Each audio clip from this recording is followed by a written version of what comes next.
Dans les temps anciens, les démons et les mauvais esprits étaient considérés comme la cause des maladies et des infections.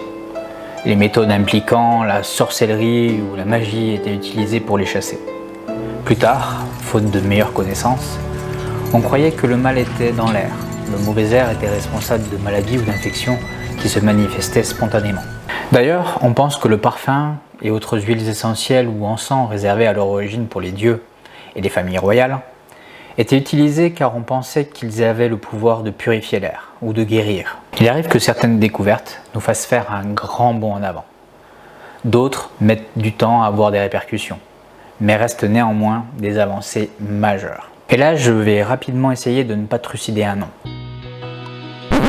Anthony van Leeuwenhoek était un drapier qui a apporté des améliorations révolutionnaires sur les microscopes. Il a notamment développé la technique pour fabriquer des lentilles d'une qualité et d'une puissance inégalées dans le monde à cette époque, et qui le resteront bien longtemps après encore. À l'origine, cet outil lui permettait de contrôler la qualité des étoffes. Mais rapidement, il va découvrir tout un monde insoupçonné jusqu'alors.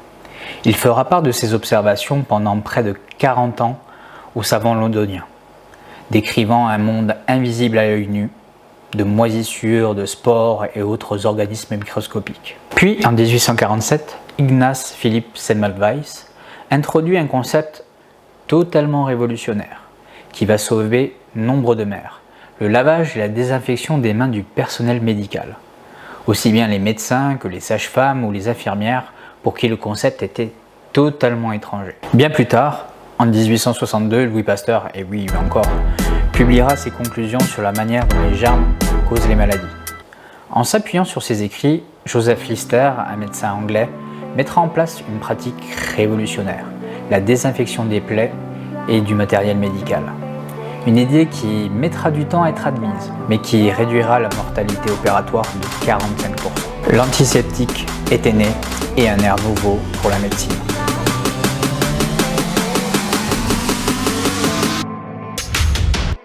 Bonjour à tous et à toutes et bienvenue. Chantal de Beaumarchais m'a demandé sur Facebook: l'épidémie de Covid a accéléré les recherches. Quelles retombées peut-on espérer en matière de vaccins, de traitements ou de compréhension d'autres maladies? Nous avons vu dans la vidéo précédente que l'ARN messager était à la pointe de la technologie et que grâce aux recherches et aux milliards de financements liés à la pandémie, elle avait fait un bond en avant. Il ne faut pas pour autant renier les vaccins classiques ont toute leur place dans l'arsenal des médecins contre les virus et les bactéries. La réponse doit être adaptée en fonction des besoins. Mais la technologie derrière les vaccins ARNM et la manière dont ils fonctionnent ont des applications qui vont bien au-delà du Covid-19. Et elles pourraient nous amener à traiter des maladies que nous n'avons jamais été en mesure de soigner avant. Pour être bien clair, la majorité des recherches antérieures au Covid utilisant l'ARN concernaient le cancer. Bien sûr, la recherche de solutions Covid a mis une halte à toutes ces recherches. Mais maintenant que le concept est prouvé bien au-delà de ce qui aurait été imaginable avant, les répercussions pour l'avenir pourraient être sans commune mesure.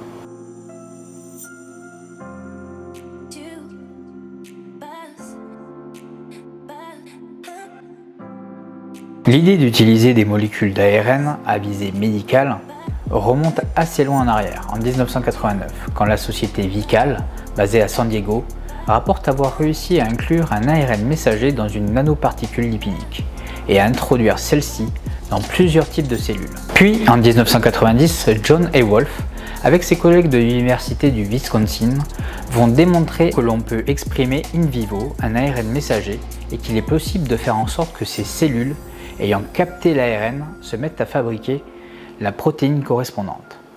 L'idée du vaccin ARN est née.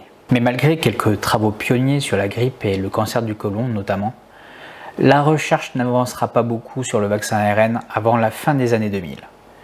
La problématique de la fragilité de l'ARN complique beaucoup les choses. Et les limitations techniques lui feront préférer une molécule plus stable, l'ADN. Il n'y a guère qu'au cours des 10 à 5 dernières années que des solutions ont été trouvées pour les différents gros problèmes de cette technique. Entre autres, la purification et surtout la distribution. À partir de là, plusieurs essais cliniques vont se mettre en place. Avec un vaccin contre le cancer, plusieurs possibilités s'offrent à nous. On peut cibler les cellules cancéreuses ou l'environnement qui favorise le cancer, ou encore viser l'immunité. En 2017, les chercheurs de chez BioNTech ont eu des résultats positifs avec une immunothérapie personnalisée créée pour un échantillon de 13 patients atteints par des cancers de la peau de stage avancé. Chez Moderna, les chercheurs se focalisent sur les néoantigènes. Ce sont des protéines qui sont à la surface des cellules cancéreuses et qui peuvent servir de marqueurs pour les reconnaître et les attaquer. 2 études sont en cours sur des vaccins personnalisés contre le cancer. Une se focalise sur la tête et le cou et l'autre sur le côlon. Et voilà comment ça fonctionne.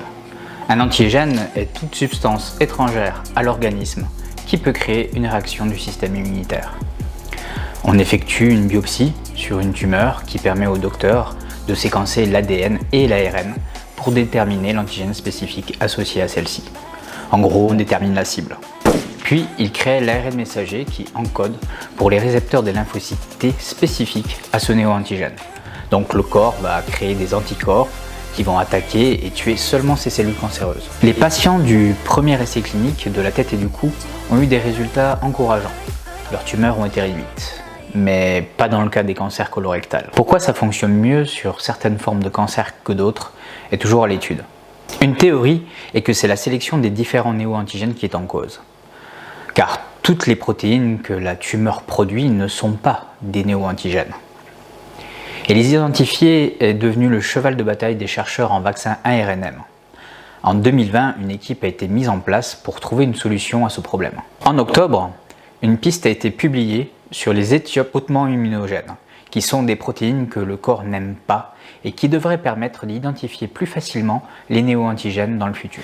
D'autres types de cancers sont en cours d'étude, incluant le cancer de la prostate, de l'estomac et des seins.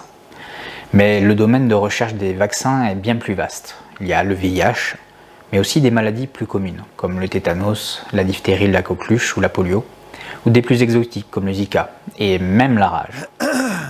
Et le plus beau, c'est qu'il n'y a pas que les vaccins, car on peut encoder l'ARN pour créer n'importe quelle protéine ou enzyme dont le corps pourrait avoir besoin. Donc, ça pourrait être bénéfique pour des gens qui ont une déficience en enzymes. Beaucoup d'autres domaines s'arrachent cette technologie, comme les maladies auto-immunes.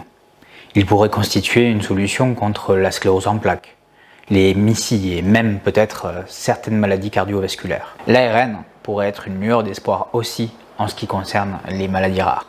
On parlait tout à l'heure de traitements spécifiques. Un essai est à ses débuts pour traiter l'acidémie propionique, qui est une maladie qu'on voit apparaître chez certains bébés, malheureusement, quelques jours après la naissance. Mais peut-être qu'une des choses les plus impactantes pourrait être une cure contre le diabète. Les personnes avec un diabète de type 2 ont un pancréas qui n'arrive pas à créer de l'insuline. Et l'ARNM pourrait aider les cellules malades à créer de nouvelles usines de production d'insuline. Et ça toucherait énormément de monde. On a vu qu'il y a vraiment beaucoup d'applications potentielles. Et encore, on ne gratte que la surface de ce que cette nouvelle technologie pourrait faire. On voit que les répercussions pour l'avenir pourraient être incommensurables. Par exemple, imaginez si nous étions capables de soigner le cancer.